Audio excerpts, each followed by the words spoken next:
دنیاوی زندگی کے اندر انسان کی بہت ساری رشتہ داریاں ہوتی ہیں. کچھ خونی رشتے ہوتے ہیں، کچھ برادری کے رشتے ہوتے ہیں، کچھ محلے کے رشتے ہوتے ہیں، کچھ شہر کے رشتے ہوتے ہیں. کوئی رشتہ استاد شاگرد والا ہوتا ہے، کوئی رشتہ پڑوسی ہونے کے ناطے ہوتا ہے.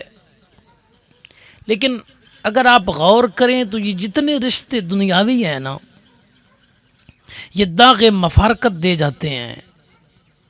وقت آتا ہے کہ رشتہ دار سے جدا ہو جاتا ہے.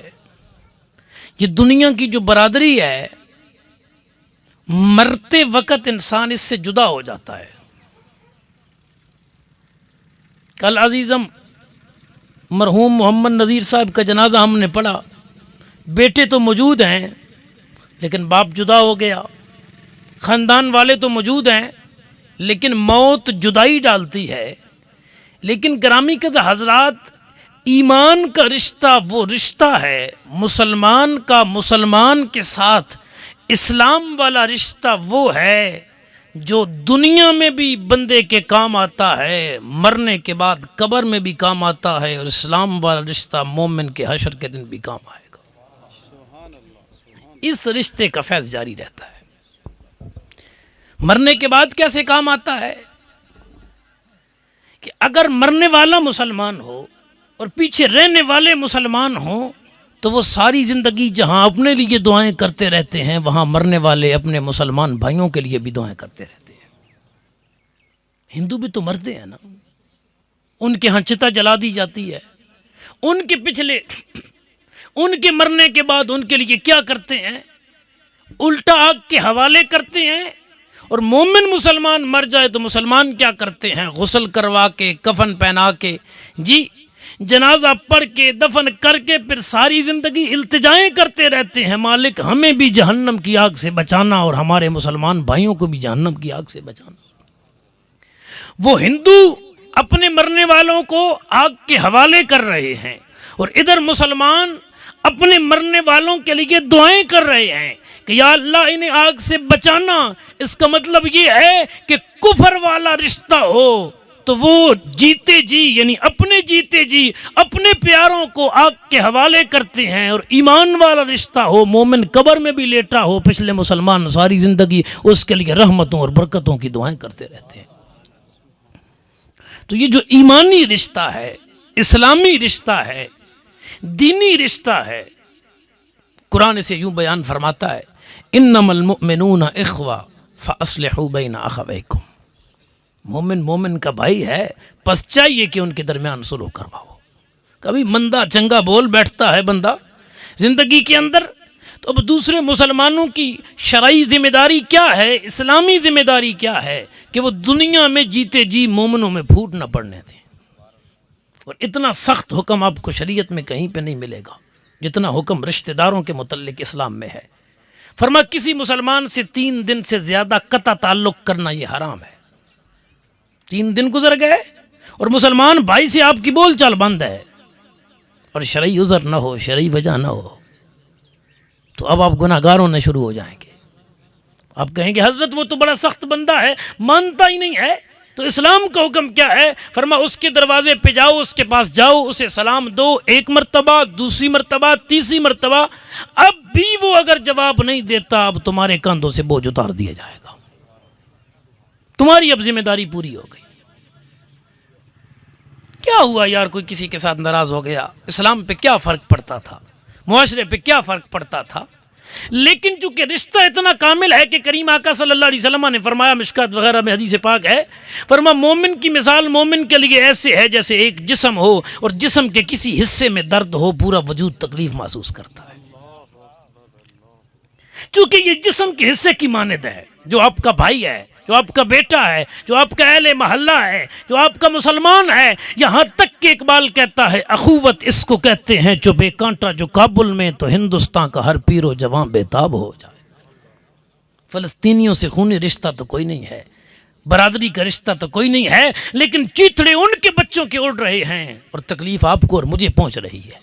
جی عالم اسلام کے مسلمانوں کو تکلیف پہنچ رہی ہے، بھلے سارے بارڈر نہیں کراس کر سکتے، بھلے سارے وہاں غذائیں نہیں پہنچا سکتے، بھلے سارے وہاں جا کے لڑ نہیں سکتے اسرائیلیوں کے ساتھ، لیکن تکلیف تو پہنچ رہی ہے۔ برادری نہیں ہے، قوم نہیں ہے، عربی ان کی ہماری بولی ایک جیسی نہیں ہے، لیکن ہیں وہ مسلمان، اور مسلمانی رشتے کی بنیاد پہ ہمیں ان کا درد یہاں ہو رہا ہے جس طرح دنیا کی کسی کونے میں مسلمان کو تکلیف ہو دوسرے مومن کو یہاں تکلیف پہنچتی ہے۔ یہی مسئلہ مرنے کے بعد کا ہے کہ تمہیں اس کی تکلیف کا اندازہ نہیں، لیکن چونکہ نبیوں کے تاجدار نے فرما دیا ہے کہ قبر جہنم کے گڑھوں میں سے ایک گڑھا ہوتا ہے، یہ جنت کے باغوں میں سے ایک باغ ہوتا ہے، کہیں اس کی قبر میں کوئی مشکل نہ بن گئی ہو، تم یہیں پہ دعائیں کرتے رہنا، تک تو تم کوئی نہیں رہے، لیکن اگر مشکل بن گئی دعائیں تم کر دینا، اس کی قبر کا منظر اپنی رحمت سے میرا رب تبدیل فرما دے گا۔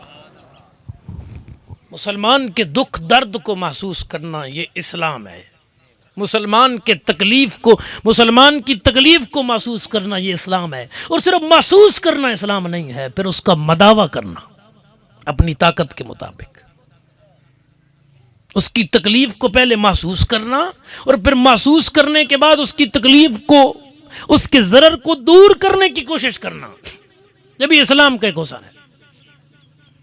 اللہ اکبر کبیرہ۔ نبیوں کے تاجدار نے فرمایا، ریاض الصالحین میں حدیث صحیح موجود ہے، فرمایا ایک بندہ نکلا، اس نے دیکھا کہ راستے پر ایک لکڑی گری ہوئی ہے،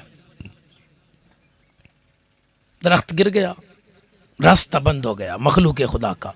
آقا نے فرمایا اب لوگوں کو گزرنے میں پریشانی تھی، وہ گھر گیا، اس نے ہتھیار لیا اور اس لکڑی کو کاٹا اور کاٹ کے راستے سے ہٹایا تاکہ مسلمانوں کا راستہ کھل جائے۔ حبیب کریم صلی اللہ علیہ وسلم نے فرمایا اس نے جو وہ مسلمانوں کے لیے راستہ صاف کیا تھا، اس عمل کی وجہ سے اللہ پاک نے اسے مرنے کے بعد جنت کا حقدار بنا دیا۔ آج کے معاشرے میں دیکھیں، جب ہم مکان بنانے لگتے ہیں تو اپنا گیٹ اتنا اونچا بنا دیتے ہیں کہ آدھا ریمپ تو گلی میں آ جاتا ہے، سامنے والے نے بھی ایسا کر دیا تو درمیان سے گزرنا لوگوں کے لیے مشکل نہیں ہو جائے گا۔ جی اگر راستے سے تکلیف دہ چیز ہٹانا یہ نیکی ہے اور جنت میں جانے کا سبب ہے، تو راستے میں تکلیف دہ چیز رکھنا بھی تو گناہ ہوگا نا۔ جی مخلوق الہیہ کے راستے کو بند کر دینا، اس کا بھی تو ہمیں ہماری ذات پہ اثر پڑے گا۔ ایک حدیث پاک میں ہے کہ انسانوں کی مثال ایسے ہے، بخاری وغیرہ میں ہے، جیسے ایک دیوار میں لگی ہوئی اینٹیں ہیں، فرمایا ایک اینٹ دوسری اینٹ کو مضبوط کرتی ہے۔ دیوار آپ کی 9 کی ہو، 4 کی ہو، یا 13 انچ کی ہو، یا 17 انچ کی ہو، جو اینٹ کے ساتھ اینٹ لگتی جاتی ہے دیوار تو بنتی ہے، لیکن جو پہلی اکیلی کھڑی تھی 4 انچ کی، جب دوسری آئی اس نے اس کو مضبوط کیا، تیسری آئی اس نے اس کو مضبوط کیا۔ یہی انسانوں کی مثال ہے کہ مومن مسلمان جب اکٹھے رہتے ہیں صرف خود یہ محفوظ نہیں ہوتے، خود مضبوط نہیں ہوتے، ان کی وجہ سے پورے اسلام کا نظام ہی مضبوط ہو جاتا ہے۔ اب پھر اسلام کا کمال دیکھیے کہ اسلام نے ان کو اکٹھے کرنے کے بہت سارے طریقے رکھے، بہت سارے طریقے، یہ مسلمان اکٹھے ہوں۔ ابھی آپ سارے لوگ کوئی یہاں ڈیرے کے تو نہیں بیٹھے، سارے اہل چکرالا تو کوئی نہیں ہے، جی دور دور سے مہمان آئے ہوئے ہیں۔ مجھے شاہ صاحب راستے میں بتا رہے تھے بندہ تو چکرالے میں انتقال کر گیا ہے، محمد نذیر مرحوم کا تو یہاں پہ ڈیرے پہ انتقال ہوا، جی جنازہ تو چکرالے کے قبرستان میں ہوا، لیکن کوئی کسی شہر سے کوئی کسی شہر سے، کس لیے آیا کہ خون کا رشتہ بعد میں ہوتا ہے، ایمان کا رشتہ اسلام میں پہلے ہوتا ہے۔ اللہ نہ کرے کسی کا رشتہ دار آج ہندو سکھ ہو ہندوستان میں مر جائے، آپ کا کیا خیال ہے لوگ اتنی تیاریاں کر کے جائیں گے وہاں کہ اس کی چتا جلانی ہے ہندوؤں نے جا کے، ہم بھی شرکت کرتے ہیں جی کہ وہ ہمارے محلے میں رہ کے گیا تھا، یہاں ہندو رہے ہیں ہمارے علاقے میں پاکستان بننے سے پہلے، آج بھی نشانات موجود ہیں، ان کے لیے تو کوئی نہیں جاتا، لیکن مسلمان مر جائے تو نبیوں کے تاجدار نے فرمایا مومن کے مومن پر 6 حق ہیں، ان میں سے ایک حق یہ ہے کہ یہ مر جائے تو یہ اس کے نماز جنازہ کے لیے جائے، جہاں تک طاقت ہے، جہاں تک بس ہے یہ اس کے لیے جائے۔ تو آپ جو آئے بیٹھے، اسلام نے یہ دراصل ہمیں جوڑنے اور ملانے کا ایک انداز بنایا۔ شریعت مطہرہ میں شادی پر، ولیمے پر دعوت دی جاتی ہے اور حسب طاقت دی جاتی ہے۔ ولیمے پہ آپ 3 بندے بلا کے ولیمہ کر لیں پھر بھی سنت پوری ہو جائے گی، 300 پورا کرنا ضروری نہیں ہے۔ کوئی چیز پکا لیں ولیمے والی سنت پوری ہو جائے گی۔ یہ ضروری نہیں کہ 4 ڈشیں دیں، کھیر علیحدہ ہو، جی بریانی علیحدہ ہو، سالن روٹی علیحدہ ہو، ساتھ سلاد علیحدہ اور ساتھ چائے علیحدہ ہو، یہ ضروری نہیں، سنت پوری ہو جائے گی۔ ہے اکٹھا ہونے کا موقع لیکن اس کی طاقت نہیں ہے، تو اسلام نے اس پر زبردستی نہیں کی۔ نماز جنازہ کا معاملہ الٹ ہے، وہاں تو بتانا ہے نا کہ آپ نے آنا ہے، آپ نے آنا ہے، چند بندوں کو، جتنی آپ کی طاقت ہے، جتنی بساط ہے۔ اور یہاں اسلام کے کیا حکم ہے کہ کیا آپ پابندی لگا دیں کہ اہل چکڑالہ کے علاوہ کوئی جنازے پہ نہ آئے، ضلع سرگودا کے علاوہ کوئی جنازے پہ نہ آئے، سائیوال کے علاوہ کوئی جنازے پہ نہ آئے؟ نہیں، پابندی نہیں ہے۔ جہاں تک مسلمانوں کو خبر پہنچی ہے اور وہ طاقت رکھتے ہیں، وہ آ سکتے ہیں تو وہ آئیں، کیونکہ نبیوں کے تاجدار نے فرمایا، مسلم کے لفظ ہیں، جب مومن مسلمان کا انتقال ہو جائے اور کوئی مومن مسلمان نماز جنازہ پڑھنے کے لیے جائے رب کی رضا کے لیے، اور جنازہ پڑھ کے وہ دفن کر کے واپس آئے، بعد میں گھر پہنچے گا، 2 قیرات اللہ اجر پہلے دے گا۔ عرض کیا گیا، مل قیرات یا رسول اللہ صلی اللہ علیہ وسلم، آقا قیرات کیا ہے؟ فرمایا 1 قیرات 1 احد پہاڑ جتنا ہے۔ جو مومن مسلمان کا جنازہ پڑھ کے دفن کر کے واپس آیا، اللہ 2 احد پہاڑ جتنا اجر اسے عطا فرما دے گا۔ شادی میں چلو آپ روٹی کھا کے گئے لیکن کچھ دے بھی تو گئے، جی ظاہری طور پہ جو آپ کے ہاں انداز بنا ہوا ہے نیوتا وغیرہ کا، نیندر وغیرہ جیسے آپ بولتے ہیں، لیکن یہاں کیا ہے؟ یہاں آئے تو کسی مسلمان بھائی کے لیے ہیں، لیکن میرے رب کی رحمت سے خالی آپ بھی نہیں جا رہے۔ آقا نے فرمایا، اگر وہ دفن تک شامل نہیں ہو سکا، صرف قبر تک گیا، یعنی جنازہ ہو گیا، قبر تک گیا، آگے شامل نہیں ہوا، جنازے کے بعد جس طرح کل بھی اعلان کیا، اور یہ سنت طریقہ ہے، جب نماز جنازہ ہو جائے نا، اب اعلان کر دیا جائے کہ لواحقین کی طرف سے اجازت ہے، جو لوگ جانا چاہیں وہ چلے جائیں۔ ٹھیک ہے، یہ سنت طریقہ ہے۔ کیوں کہ یہاں خوشی کے موقع پہ تو آئے نہیں تھے، غم کے موقع پہ آئے تھے، تو اب شریعت کا حکم یہ ہے، جس کے لیے آئے ہیں اسے پوچھ کے جائیں، اس سے پوچھ کے جائیں۔ اب چونکہ اتنے زیادہ مسلمان ہیں، ایک ایک پوچھتا رہے گا، یہ مجھے اجازت دیں جی مجھے اجازت دیں، مجھے اجازت دیں، تو اب آسان طریقہ یہ ہے کہ خود لواحقین ہی اعلان کر دیں یا کروا دیں کہ ہماری طرف سے اجازت ہے، جو حباب جانا چاہیں، جو یہاں سے واپس چلا گیا، فرماؤ اس کے لیے 1 احد پہاڑ جتنا اجر ہے۔ یہ کن کو مل رہا ہے؟ زندوں کو۔ کس کی وجہ سے؟ مردے کی وجہ سے۔ اگر جنازہ پڑا تو 1 قیرات 1 احد پہاڑ جتنا، اور اگر دفن میں بھی شامل ہوا تو 2 احد پہاڑ جتنا۔ یہ زندوں کو دیا جا رہا ہے کہ تم مردے کے جنازے والے عمل میں اور مردے کے تدفین یعنی دفن والے عمل میں شامل ہوئے ہو، خالی تم نہ جاؤ، جس کے لیے آپ اور میں آئے رب ہمیں خالی نہیں لوٹا رہا، تو پھر جس کے لیے 500 مومن اکٹھا ہوا، میرا رب اسے اس کا فیض کوئی نہیں عطا کرے گا، اس کی رحمت اور برکت اسے کوئی نہیں ملے گی۔ جی آپ نے کیا نیت کی؟ عموماً جو ہمارے یہاں نیت کی جاتی ہے، ویسے دل کی نیت ہو تو اتنا کافی ہے، لیکن یہ سکھانے کے لیے بچپن میں بزرگوں نے یاد کروائی، وہ آج تک سلسلہ ہے کہ وہ یاد ہی کروا رہے ہیں ہم۔ یہ پتہ نہیں یاد ہوتی نہیں ہے یا ہر دفعہ بھول جاتے ہیں۔ 4 تکبیر نماز جنازہ فرض کفایہ، ثنا واسطے اللہ تعالیٰ کے، درود واسطے امام الانبیاء صلی اللہ علیہ وسلم کے، دعا واسطے حاضر اس میت کے۔ ہم تو اس کے لیے آئے تھے، اس کے لیے پڑھنے آئے تھے۔ اللہ اکبر کبیرہ، اور رب نے ہمیں بھی خالی نہیں جانے دیا۔ عمر بن الخطاب کہتے ہیں، بخاری اور مسلم میں حدیث صحیح ہے، کہ کریمہ کا سلمہ نے فرمایا، محشر کے دن 4 مسلمانوں نے گواہی دے دی نا، یا اللہ یہ بندہ مومن تھا، رب ان کی گواہی پہ گناہگار کی بخشش فرما کے جنت کا حقدار بنا دے گا۔ عرض کی سونا آقا، اگر 4 نہ ملے کسی کی گواہی کے لیے، فرما 3 مومنوں نے گواہی دے دی عمر، اللہ اس کی بھی بخشش کر دے گا۔ آقا 3 بھی نہ ملے، فرما 2 مومنوں نے گواہی دے دی، اللہ اسے بھی بخش دے گا۔ عمر کہتے ہیں، ایک پوچھتے ہوئے مجھے حیا آئی، میں نے پوچھا کوئی نہیں، لیکن یقین تھا اگر پوچھ لیتا تو رب کے حبیب نے کہہ دینا تھا، ایک کی گواہی دے دیتی، رب کرم کر دیتی۔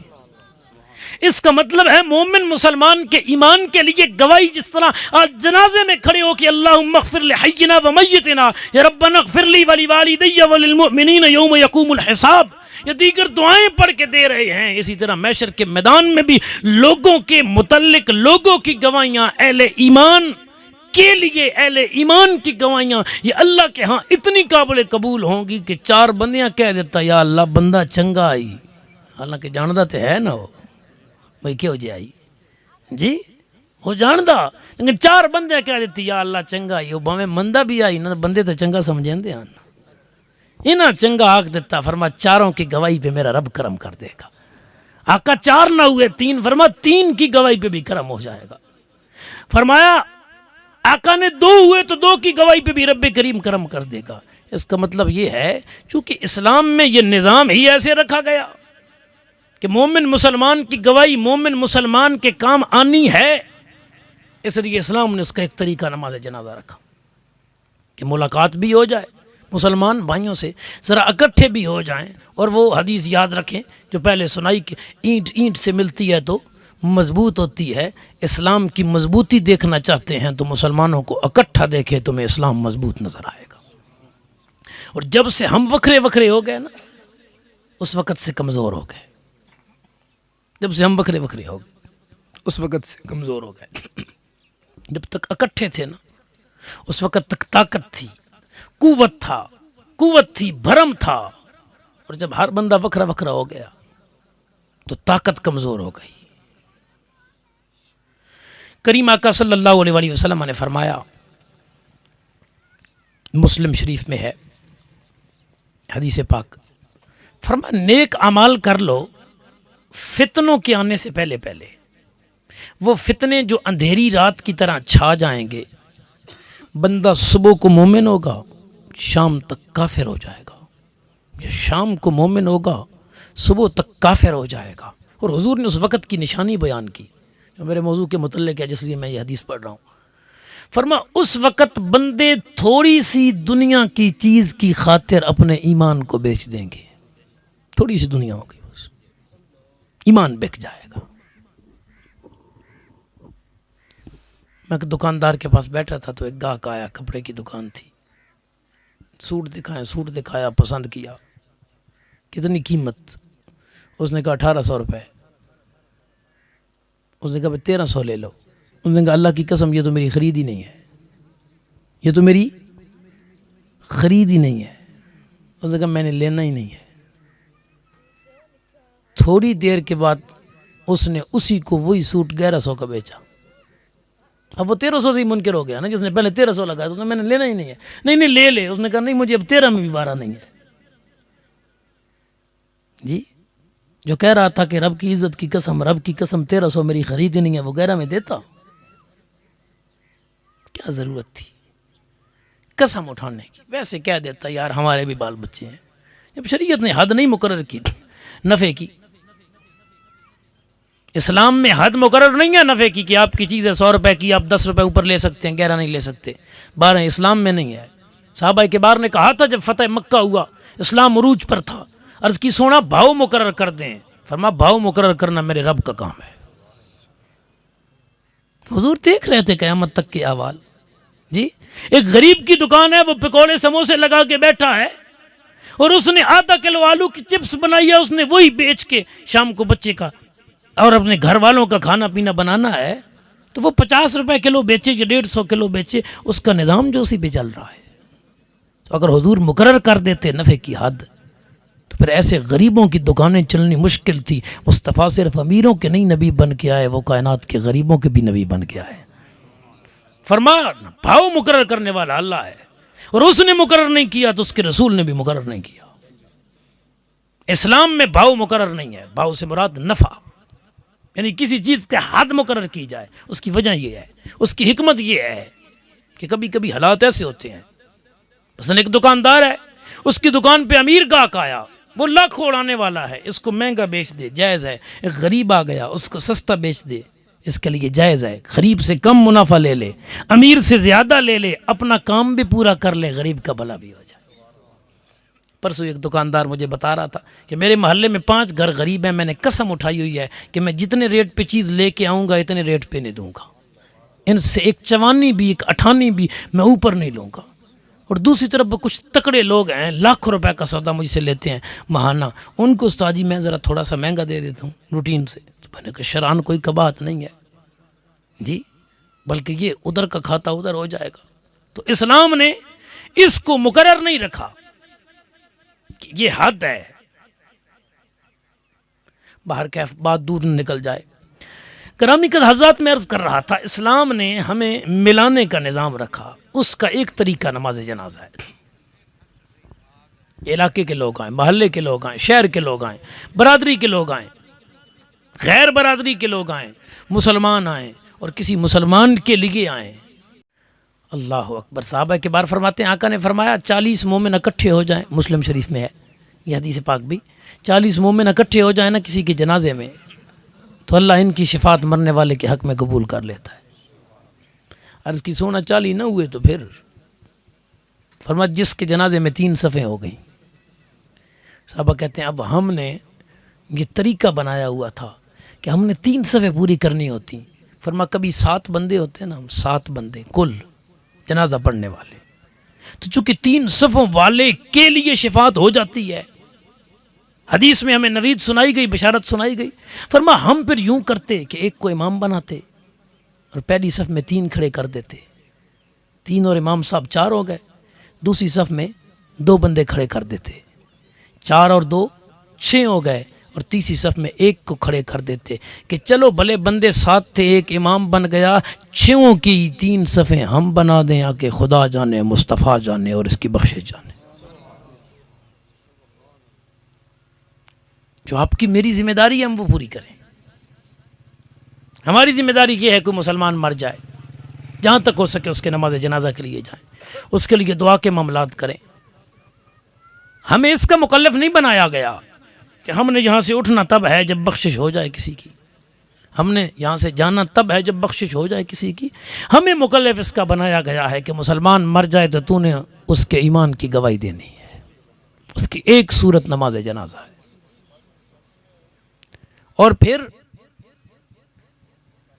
کریم آقا صلی اللہ علیہ وسلم نے یہاں تک فرما دیا، کنز الاموال وغیرہ میں حدیث پاک موجود ہے، فرما مومن مسلمان جب کامل انتقال کرتا ہے اور قبر میں پہنچتا ہے تو فرشتے کہتے ہیں اللہ پاک نے تجھ پر بڑے انعامات کیے ہیں تیرے مرنے کے بعد، ایک تو زندگی میں تھے نا، تیرے مرنے کے بعد اللہ نے تجھ پر بڑے انعامات کیے ہیں، ان میں سے پہلا انعام تجھ پر یہ ہوا کہ جو لوگ گناہ گار تھے اور تیرے جنازے میں آیا، تو کے نیکوکار تھا نا، اللہ نے تیری وجہ سے ان کی بخشش کر دی۔ اگر مرنے والا نیکوکار ہو تو اس کا فیض پچھلوں کو پہنچتا ہے، اگر گناہ گار ہو تو لوگوں کا فیض اس تک پہنچتا ہے۔ اللہ اکبر کبیرہ۔ حضرت طلحہ بن برہ رضی اللہ تعالیٰ عنہ حضور کے صحابی ہیں، یہ بیمار ہوئے تو کریمہ کا صلی اللہ علیہ وسلم ان کو پوچھنے کے لیے گئے، اور حضور نبی پاک صلی اللہ علیہ وسلم نے فرمایا کہ اس کا انتقال ہو جائے گا ان قریب، مجھے بتانا، میں آؤں گا۔ حضور تشریف لے گئے، ان کا گھر مدینے سے باہر تھا، طلحہ بن برہ کا۔ جب وہ مرنے لگے، رات کا وقت تھا، انہوں نے اپنے گھر والوں کو کہا کہ حضور کو تکلیف نہ دینا، راستہ بڑا مشکل ہے، میرا گھر دور ہے، پہاڑی علاقہ ہے، اور رات کا وقت ہے، کہیں میرے جنازے پہ آتے ہوئے راستے میں کوئی کافر نبی پاک صلی اللہ علیہ وسلم کو نقصان نہ پہنچا دے اور لوگ یہ نہ کہیں کہ حضور طلحہ بن برہ کے لیے جا رہے تھے، اس لیے راستے میں فلاں کافر نے تکلیف پہنچائی، حضور کو تکلیف نہ دینا، مجھے ویسے ہی دفن کر دینا، خود ہی جنازہ پڑھا دینا۔ حالانکہ کس کی خواہش نہیں ہوتی، لیکن ایک محبت کا انداز یہ بھی ہے کہ جس سے میں نے محبت کی ہے اس نبی کو میری وجہ سے کوئی تکلیف نہ پہنچے۔ میں یہیں پہ پیغام دینا چاہتا ہوں کہ ہم کلمہ لا الہ الا اللہ محمد رسول اللہ پڑھتے ہیں، ہمارا دعویٰ یہ ہے ہمیں رب سے محبت ہے، اس کے رسول سے محبت ہے، کہیں یارو ہم کام ایسے تو نہیں کر رہے جن کاموں کو دیکھ کے رب کے حبیب کو تکلیف ہوتی ہو۔ جی آقا نے تو فرمایا تھا کہ میری آنکھوں کی ٹھنڈک نماز میں ہے، تو جب ہماری چھوٹ جاتی ہوگی پھر حضور کو تکلیف کوئی نہیں ہوتی ہوگی۔ آقا تو ہمیں حلال کا درس دے کے گئے تھے، جب ہم حرام میں ملوث ہو جاتے ہوں گے، کریم آقا صلی اللہ علیہ وسلم کو کتنی تکلیف ہوتی ہوگی کہ کلمہ میرا پڑھتا ہے، امتی میرا ہے، لیکن اعمال وہ کر رہا ہے جو مجھے ناپسند ہیں، جو میرے رب کو ناپسند ہے۔ حضرت طلحہ کا انتقال ہو گیا، گرامی قدر حضرات دفن ہو گیا۔ نبی پاک صلی اللہ علیہ وآلہ وسلم دوسرے دن یا تیسرے دن تشریف لائے، عرض کیا سونا اس نے کہا تھا اور ہم نے پھر آپ کو تکلیف نہ دی، مناسب نہ سمجھا، کریم آقا تشریف لے گئے اس کی قبر کے اوپر، اور نبیوں کے تاجدار نے فرمایا یا اللہ یہ میرا غلام تیرا بندہ دنیا چھوڑ کے تیری طرف آ رہا ہے، یا اللہ اس سے ایسے ملاقات کرنا کہ یہ تجھے دیکھ کے مسکرا رہا ہو، تیری قدرت تیری شان کے لے کے اسے دیکھ کے مسکرا رہی ہو۔ اللہ اکبر۔ بلکہ بخاری شریف میں یہاں تک ہے کہ مسجد نبوی میں ایک بوڑھی عورت جھاڑو دیتی تھی، حبشن تھی، حبشی عورت تھی اور بوڑھی تھی، اور چونکہ نبی پاک صلی اللہ علیہ وسلم کی ظاہری حیات میں باقاعدہ طور پہ مسجد نبوی شریف کے اندر صفیں بنتی تھیں، پچھلی صفوں میں خواتین نماز پڑھتی تھیں، یعنی خواتین آتی تھیں مسجد کے اندر۔ بعد میں یہ منع کیا گیا کیونکہ فتنوں کا دور آ گیا، حضرت عمر رضی اللہ عنہ کے دور میں، آپ کی خلافت کے زمانے میں۔ تو وہ بوڑھی عورت تھی اور مسجد نبوی میں صفائی کرتی، اس کا انتقال ہوا اور رات کے وقت ہوا۔ بعض روایتوں میں ایک مرد کا بھی ذکر ہے، تو محلے والوں نے دفن کر دیا۔ نبیوں کے تاجدار نے فرمایا وہ کہاں ہے جو اللہ کے گھر کے ساتھ وابستہ تھی، وہ مسجد کی صفائی کرنے والی کہاں ہے؟ کوئی پوچھتا ہے؟ جی ہمارے ہاں ہم معاشرے میں دیکھیں جو صرف مسجد کا جھاڑو دینے والا ہے، صفائی کرنے والی ہے، اس کی کتنی ویلیو ہے، اور رب کے رسول کی بارگاہ میں دیکھیں کتنی ویلیو ہے۔ اس کی سونا وہ تو انتقال ہو گیا رات کو، اور ہم نے کوئی بڑا معاملہ نہیں سمجھا، یعنی ہم نے کہا عام بندہ ہے یا عام عورت ہے، آقا غسل کفن دفن کا انتظام ہو گیا، فرمایا چلو پھر مصطفیٰ کو اس کی قبر پہ لے چلو۔ حضور اس کی قبر پہ گئے اور نبی پاک صلی اللہ علیہ وسلم نے اس کی قبر کے اوپر کھڑے ہو کے نماز جنازہ پڑھا، صحابہ کبار کو پیچھے کھڑ کے۔ شریعت کا حکم یہ ہے ایک مسلمان کا جنازہ ایک ہوتا ہے، ایک جنازہ ہو جائے دوسرا نہیں ہوتا۔ ہاں اگر پہلے جنازے میں اس کا ولی شامل ہی نہیں ہوا، اسے بتایا ہی نہیں گیا، مثلا باپ مر گیا تو بیٹا ولی ہے اور بیٹا نہیں شامل ہوا اور لوگوں نے پڑھ لیا بغیر بیٹے کی اجازت کے، اب یہ بیٹا دوسرا نماز جنازہ پڑھنا چاہے تو شرعاً پڑھ سکتا ہے۔ کائنات میں اگر ولی جنازہ پڑھ لے، یعنی مرنے والے کا جو اس کے بعد ولی ہے وہ جنازہ پڑھ لے، باپ کا بیٹا ولی ہوتا ہے، بھائی ولی ہوتا ہے، اس کا باپ زندہ ہو تو وہ ولی ہوتا ہے، ولی جنازہ پڑھ لے تو پھر دوسرا جنازہ نہیں ہوتا، ولی نے نہ پڑھا ہو تو پھر دوسرا ہوتا ہے۔ یہاں اس کے گھر والوں نے تو پڑھ لیا تھا، حضور پھر گئے اور قبر پہ کھڑے ہو کے پڑھا۔ تمام علماء نے یہی لکھا کہ امت کو ولایت بعد میں حاصل ہے، یعنی کوئی بندہ مر جائے اس کا بیٹا ولی بعد میں ہے، ہر مومن کی جان کا مالک رب کا حبیب پہلے ہے۔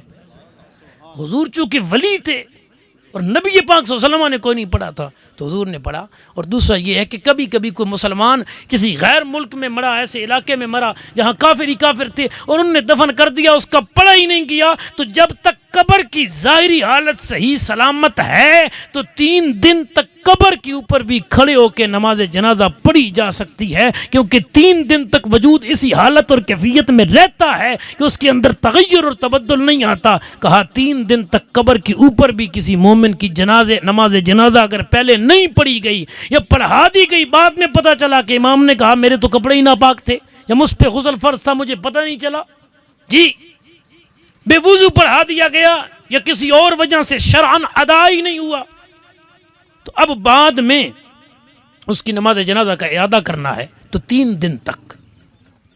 اتفاق والا قول یہ ہے، زیادہ کا بھی ہے، قبر کے اوپر پڑھیں گے تو ہو جائے گا۔ نبی پاک صلی اللہ علیہ وسلم نے اس لیے وہاں پہ پڑھا۔ اب حضور نے وہاں پہ صحابہ کبار کو پیغام کیا دیا، فرمایا تمہاری جو قبور ہے نا، قبور اے میرے غلاموں، قبور کے اندر قبروں کے اندر اندھیرا ہوا کرتا ہے، مجھے اپنی قبروں پہ لے جایا کرو جہاں میرے قدم لگ جاتے ہیں، اللہ قبر کے اندر والے اندھیرے کو نور کے اندر تبدیل فرما دیتا ہے۔ یہ صحیح مسلم کتاب الجنائز کے لفظ ہیں۔ اللہ اکبر، یعنی حضور اتنی امت کی خیر خواہی فرما رہے ہیں کہ اگر کریم آقا صلی اللہ علیہ وسلم کہیں پہ نہیں گئے تو بعد میں حضور نے ان کو یاد رکھا۔ وقت ہو رہا ہے، آخری حدیث اور گفتگو مکمل کریں، 1 منٹ قریباً بقایا ہے۔ ابو داؤد ابن ماجہ میں ہے، نبی پاک صلی اللہ علیہ وسلم ہر ہفتے کو اور ہر منگل کو مدینہ شریف سے نکلتے، کبھی پیدل اور کبھی سواری پر۔ حضور جاتے وادی احد میں، جہاں 70 شہدائے کربلا رضی اللہ تعالیٰ عنہ اجمعین، شہدائے احد رضی اللہ تعالیٰ عنہ اجمعین کی قبور ہے، حضرت امیر حمزہ رضی اللہ تعالیٰ عنہ، حضرت عبداللہ بن جحش، حضرت مصعب بن عمیر اور دیگر حضور کی امت کے شہداء 70 شہید، ان کی قبور وادی احد میں، جہاں 3 ہجری کے اندر غزوہ احد ہوا تھا۔ ہر ہفتے میں حضور 2 مرتبہ، ہفتے والے دن فجر کے بعد اور منگل والے دن جاتے اور جا کے حضور ان کے لیے دعا کرتے۔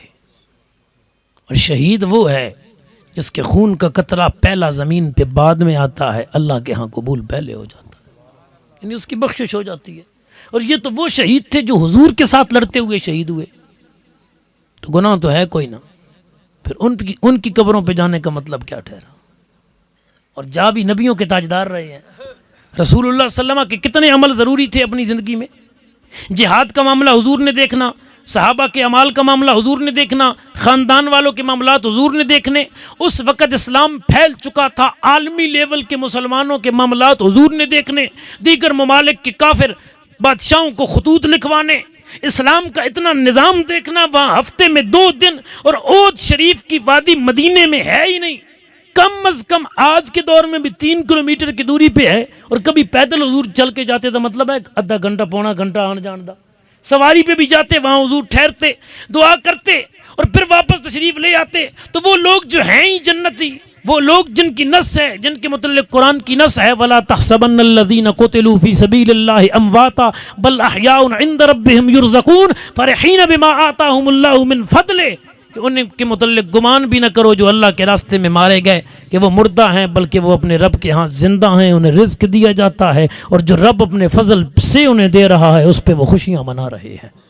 جو قبروں میں خوش ہیں عالم برزخ میں، جن کو رزق دیا جا رہا ہے، جن کو مردہ کہنا بھی اسلام میں جائز نہیں، ان کی قبروں پہ حضور ہفتے میں 2 مرتبہ جا رہے ہیں، تجھے اور مجھے پیغام دے رہے ہیں کہ گناہ نہ بھی ہو نا، مومن کا مومن سے رشتہ اتنا کامل ہے کہ وہ جہاں بدل بھی جائے، وہ اپنا مکان بدل بھی جائے، وہ شہر علاقہ بدل بھی جائے، اور عالم برزخ دوسرے جہان میں جا کے قبر کی وادی میں لیٹا ہو، پھر بھی تیرا اس کے ساتھ تعلق مضبوط اتنا ہے، کبھی نہ کبھی آیا بھی کرو اس کے پاس، جایا بھی کرو اس کے لیے، اللہ کی بارگاہ میں دعا کیا بھی کرو۔ وہاں تو تھے ہی سارے جنتی جی شہداء، ان کے پاس بھی تجھے دراصل ایمانی اور اسلامی تعلق ہے جو مرنے کے بعد بھی نسلوں کا نسلوں کے ساتھ قائم رہتا ہے۔ توفنی مسلمہ والحقنی بالصالحین، رب کریم نے فرمایا، حضرت یوسف علیہ السلام کی دعا کا ذکر کرتے ہو کہ یوسف علیہ السلام نے عرض کی توفنی مسلمہ، میرے مالک مجھے فرما برداری کی حالت میں اٹھانا، والحقنی بالصالحین، یا اللہ جب میں دنیا چھوڑوں مجھے اکیلے نہ رہنے دینا، اپنے نیک بندوں کے ساتھ ملا دینا۔ والحقنی بالصالحین، اس لیے کہ چونکہ عالم برزخ کے اندر نیک روحوں نے آپس میں ملاقات کرنی ہوتی ہے، انہوں نے آپس میں ملنا ہوتا ہے، اور یہ جو یہاں پہ دنیا میں ہیں ان کی ذمہ داری یہ ہے کہ یہ ان کے لیے ہمیشہ دعا گو رہیں۔ ہم دعا گو ہیں، اللہ پاک مرحوم محمد نذیر کی بخشش اور مغفرت فرمائے، جملہ لواحقین کو صبر جمیل عطا فرمائے۔ وقت چونکہ ہو گیا ہے اور وقت کی پابندی کرنی چاہیے، ہر بندے کے معاملات ہوتے ہیں، کوئی کہیں سے آتا ہے، کوئی کہیں سے، کوئی بیمار ہوتا ہے، کوئی مریض ہوتا ہے، کسی کے ساتھ فیملی ہوتی ہے، تو انہی الفاظ پر اکتفا کرتے ہیں۔ اللہ پاک ہم سب کو دنیا میں رہ کے اچھے اعمال کی توفیق عطا فرمائے اور ہم سب کا خاتمہ بالخیر فرمائے، آمین۔